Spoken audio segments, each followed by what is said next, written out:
बोलते हिंदुस्तान पे तमाम दर्शकों का स्वागत है। उत्तर प्रदेश सरकार केंद्र सरकार को झटके पे झटका दिए जा रही है। एक के बाद एक झटका उत्तर प्रदेश सरकार केंद्र सरकार को दे रही है और इस झटके के पीछे क्या उत्तर प्रदेश के मुख्यमंत्री का मजबूत होना दिखाई दे रहा है? क्या केंद्र की बीजेपी की सरकार गृह मंत्री अमित शाह और प्रधानमंत्री नरेंद्र मोदी की जोड़ी को उत्तर प्रदेश की बीजेपी की ही सरकार चुनौती दे रही है? सवाल इसलिए खड़ा होने लगा क्योंकि देर रात बहुत अंदर खाने जिसकी तैयारी चल रही थी, वो खबर सार्वजनिक हो गई। उत्तर प्रदेश में अब पूर्णकालिक डीजीपी मिलेंगे और इसका फैसला उत्तर प्रदेश सरकार खुद करेगी। वो तय करेगी कि किस व्यक्ति को उत्तर प्रदेश की कानून व्यवस्था की जिम्मेदारी देनी है, डीजीपी कौन तय होगा। कोई पैनल अब नहीं भेजा जाएगा यूपीएससी को। कोई दखलंदाजी अब केंद्र की नहीं होगी। यूपी तय करेगा कि यूपी में होना क्या है। ये बहुत बड़ा फैसला है।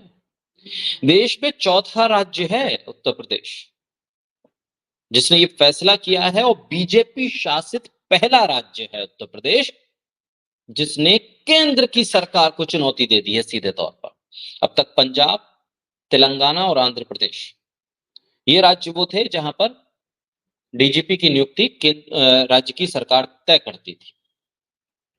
सुप्रीम कोर्ट का फैसला, उस पर भी कैबिनेट ने जो फैसला लिया उसके बाद उसे पलट दिया गया, नियमावली में बदलाव कर दिया गया, एक पैनल बनाया गया है बकायदा जिसपे कई सदस्य होंगे जो तय करेंगे कि उत्तर प्रदेश का डीजीपी कौन होगा।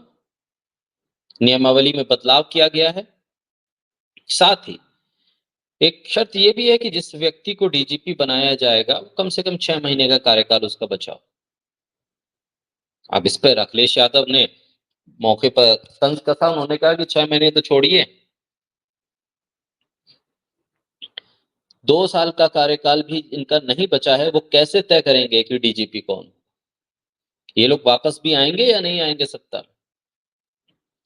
लेकिन बहुत महत्वपूर्ण हो जाता है ये फैसला बीजेपी की सरकार की तरफ से लिया जाना। आपको याद होगा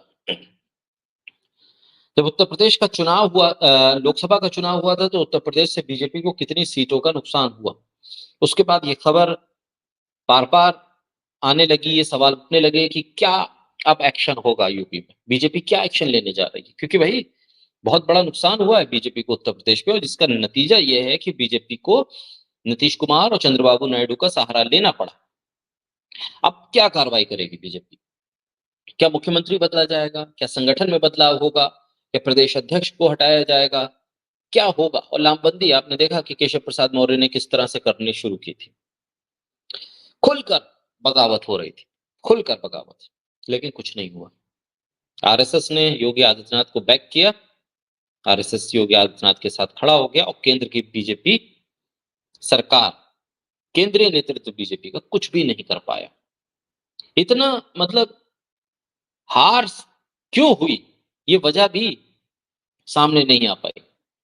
हालांकि अंदर खाने सबको पता है कि क्या वजह है और क्या कौन जिम्मेदार है, किस पे कार्रवाई होनी चाहिए। कई विधायक खुलकर बोल रहे थे, लेकिन फिर भी कोई काम नहीं हुआ, कोई कार्रवाई नहीं। अब लगातार खबरें थी कि भाई आरएसएस का हाथ है अब योगी आदित्यनाथ के पीछे। अभी हरियाणा के नतीजे आए तो सबने कहा कि भाई योगी आदित्यनाथ ने जो नारा दिया था उसकी वजह से बीजेपी जीती है, प्रधानमंत्री की वजह से नहीं। केशव प्रसाद मौर्य की एंट्री हो जाती, कहते नहीं योगी आदित्यनाथ का नारा तो बीजेपी का नारा है ही नहीं, प्रधानमंत्री ने जो नारा दिया वो हमारा नारा है और प्रधानमंत्री की वजह से हमारी जीत हुई। तो ये लॉबी खुलकर हो गई है। एक तरफ नरेंद्र मोदी अमित शाह वर्सेस योगी आदित्यनाथ, और ये डीजीपी की नियुक्ति वाला कदम उसमें एक कदम आगे बढ़ा दिया इस पूरे विवाद को। हालांकि 3 राज्य पहले कर चुके हैं, बीजेपी शासित राज्य पहला है यूपी, कर दिया, तो ऐसा कोई अनोखा काम नहीं किया है। लेकिन सवाल यह है कि आपने बाईपास कर दिया अपनी ही सरकार को जो केंद्र में बैठी है।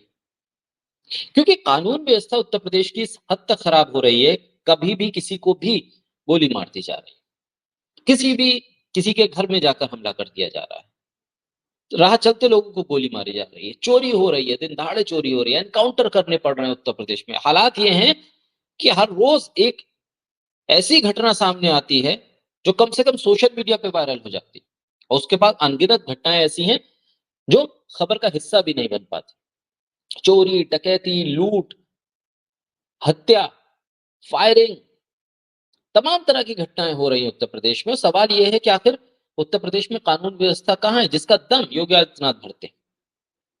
केंद्र पर भी दबाव, बीजेपी के नेता खुद अपने केंद्रीय नेतृत्व को इस बारे में बता चुके हैं कि देखिए इसका कुछ कीजिए, नहीं तो आने वाला विधानसभा चुनाव बड़ा मुश्किल हो जाएगा। जाति को लेकर सवाल उठने लगे कि भाई एक जाति पर कार्रवाई हो रही है, एक जाति को दबाया जा रहा है, एक जाति के लोगों पर हमले हो रहे हैं, इस तरह के भी सवाल उठने लगे। और बीजेपी का कैडर खुद अपने केंद्रीय नेतृत्व को ये बात बता रहा है, और ऐसे में केंद्रीय नेतृत्व कुछ कर नहीं पा रहा उत्तर प्रदेश में, कुछ कदम उठाने की स्थिति में नहीं है। योगी आदित्यनाथ ने अपने आप को इतना मजबूत कर लिया है कि नरेंद्र मोदी और अमित शाह की जोड़ी योगी आदित्यनाथ से कुछ करवा नहीं पा रही है। जो वो चाह रहे हैं कि वो काम हो जाए, वो हो नहीं पा रहा। प्रशासनिक बदलाव नहीं हो पा रहे। केंद्र जो उत्तर प्रदेश का मंत्रिमंडल है, उसमें कौन कैसे कैसे कब काम करेगा, ये योगी आदित्यनाथ तय कर रहे हैं। और डीजीपी की नियुक्ति वाला पूरा मामला संजय सिंह ने खुद इस बारे में कहा कि भाई ये तो लड़ाई अमित शाह के डीजीपी और योगी आदित्यनाथ के डीजीपी के बीच की। अमित शाह चाह रहे थे कि उनका डीजीपी नियुक्त हो, योगी आदित्यनाथ कह रहे थे मेरा डीजीपी नियुक्त हो। सरकार की लगाम योगी आदित्यनाथ के हाथ में है, लिहाजा उन्होंने कैबिनेट के जरिए इस प्रस्ताव को हरी झंडी दिलवाई, नई नियमावली को मंजूरी दिलवाई। अब अमित शाह का कोई दखल उत्तर प्रदेश की कानून व्यवस्था को लेकर नहीं। केंद्रीय गृह मंत्री हैं, लेकिन उनका दखल अपने ही बीजेपी शासित राज्य की सरकार की कानून व्यवस्था को लेकर नहीं है। जहां चाहे उत्तर प्रदेश में दंगे हो जा रहे हैं, पुलिस पर सवालिया निशान है, पूर्णकालीन एक परमानेंट डीजीपी है ही नहीं। यूपीएससी ने कई पत्र लिखे, लेकिन यूपी सरकार ने उन्हें दरकिनार कर दिया। केंद्र सरकार लगातार कुछ कदम उठाना चाहती है यूपी में, लेकिन योगी आदित्यनाथ के चलते वो कुछ नहीं हो पा रहा। तो ये बीजेपी के भीतर की क्या अंदरूनी लड़ाई है जिसपे योगी आदित्यनाथ अपने आप को मजबूत कर रहे हैं, जिसपे योगी आदित्यनाथ अपने आप को संगठन और पार्टी से ऊपर खड़ा करके एक मजबूत लीडर के तौर पे अपने आप को स्थापित कर रहे हैं। और अमित शाह और नरेंद्र मोदी की जोड़ी की पकड़ अब अपने नेताओं, अपने मुख्यमंत्री के ऊपर से ढीली होती जा रही है, क्योंकि गठबंधन की सरकार में आपके सहयोगी खुलकर कई मामलों पर कह चुके हैं कि हम बीजेपी की सरकार के इस फैसले के साथ नहीं है। अभी वक्फ बोर्ड वाले मसले पर टीडीपी ने साफ तौर पर कह दिया कि भाई हम इस बिल को लाने ही नहीं देंगे। ये झटके पे झटका इधर मिल रहा है, जहां नरेंद्र मोदी लीडर हैं और अमित शाह उसके बाद सेकंड लीडर है, ये मानकर चला जा रहा था, लेकिन अब योगी आदित्यनाथ की एंट्री बीच में हो गई है। अब नरेंद्र मोदी प्रधानमंत्री हैं, लेकिन सेकंड लाइन में योगी आदित्यनाथ सबसे ऊपर नजर आ रहा है, स्टार प्रचारक के तौर पर मीडिया में, खबरों में।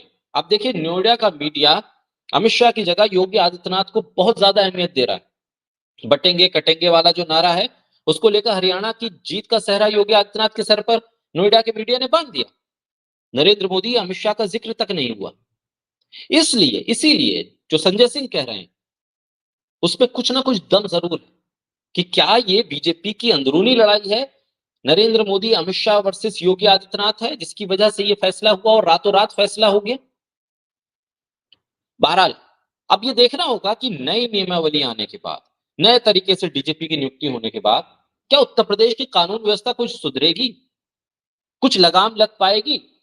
क्योंकि अगर जो व्यक्ति पूर्णकालीन नहीं है और फिर भी योगी आदित्यनाथ की पसंद का तो है, वो अभी भी मौजूद है, वो अभी भी डीजीपी है, फिर भी कानून व्यवस्था नहीं आपकी लगाम में आ रही है, और अगर उसी व्यक्ति को आप फिर पूर्णकालीन डीजीपी बना दें, क्योंकि वो योगी आदित्यनाथ की पसंद बताए जाते हैं, तो क्या कुछ बदलाव हो भी पाएगा?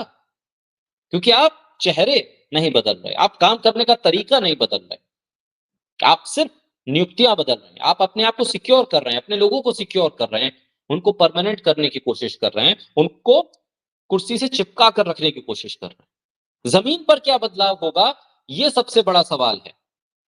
कौन बैठेगा कुर्सी पर ये इंपॉर्टेंट नहीं है, उस कुर्सी पर बैठने वाला व्यक्ति काम क्या करेगा, किस तरह से चीजों को चैनलाइज करेगा, ये बहुत महत्वपूर्ण है। और ये एक बड़ी चुनौती योगी आदित्यनाथ के सामने भी है कि वो क्या इसे राजनीतिक लड़ाई के तौर पर बदलना चाहते हैं, बीजेपी की अंदरूनी संगठन की लड़ाई के तौर पर बदलना चाहते हैं, या फिर कानून व्यवस्था को लेकर एक बहुत बड़ा परिवर्तन होने जा रहा है उत्तर प्रदेश में। बहरहाल बोलता हिंदुस्तान के साथ जुड़े रहिए, तमाम खबरों पर नजर बनाकर हम रखेंगे और वो आप तक पहुंचाते रहेंगे। हमारे तमाम सोशल मीडिया प्लेटफॉर्म को लाइक, सब्सक्राइब और शेयर करते रहिए।